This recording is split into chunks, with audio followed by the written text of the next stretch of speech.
Në mënyrë të sinkronizuar, në vetëm 2 ditë, qeveria dhe Banka Popullore i ulën pritjet e tyre për rritjen e inflacionit për vitin 2025, që dje me publikimin e ribalancit, Ministria e Financave pret që inflacioni të rritet nga prognoza fillestare prej 2.2% në nivel vjetor në 2.8%, apo për 0.6 pikë shtesë. Sot gjithashtu me korrigjim pesimist doli edhe Banka Popullore, e cila vlerëson se inflacioni do të jetë 3% në vend të 2.5% siç u parapa në tetor. Në kumtesën e Bankës Popullore thuhet se arsyeja për ndryshimin e prognozës është, citojmë, rreziqet për inflacion në masë të madhe lidhen me tensionet gjeopolitike, pavarësinë tregtare dhe politikat projektuese, prishja e zinxhirit të furnizimit dhe faktorët klimatik. Por ekonomisti Adil Baush thotë se tek inflacioni ndikojnë edhe faktorët e brendshëm të mbështetur me politikat fiskale të qeverive, që askush nuk dëshiron t'i thotë publikisht.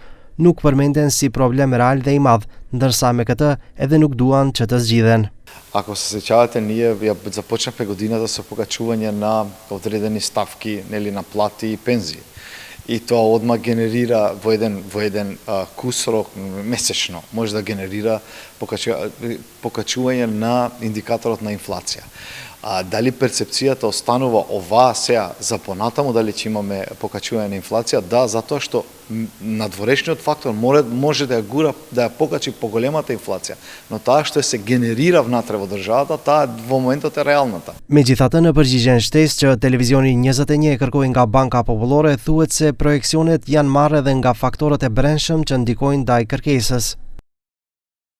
Kjo ka të bëjë edhe me supozimin për konsolidim gradual fiskal në afat të mesëm në përputhje me dinamikën e rritjes së të ardhurave që janë në dispozicion, por edhe rritjen e kreditimit që deri në fund të vitit do të jetë 9%, përkatësisht 7.3% në afat të mesëm. Për ndryshe, rritja e kredive konsumatore për vitin 2025 pritet të jetë 9.6%. Në paratë, qytetarët kanë marrë kredi nga bankat dhe për nevojat e tyre të përditshme kanë shpenzuar 2 miliardë 172 milion euro.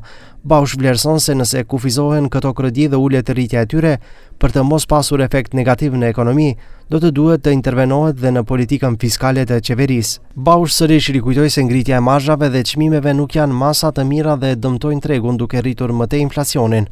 Очигледно, краткорочните мерки кои што ги превземеме ние, кои што ги превземеме, сега веќе стана и среднорочни мерки, не го дадоа очекуваниот резултат кој го следиме или треба да го добиеме. Ai propozon reforma serioze, por edhe masa më të forta fiskale dhe monetare si përkrahje për ndërmarrjet e vogla dhe të mesme, të cilat do të gjallëronin ekonominë, e jo vetëm masa sociale që në thelb nxisin inflacionin.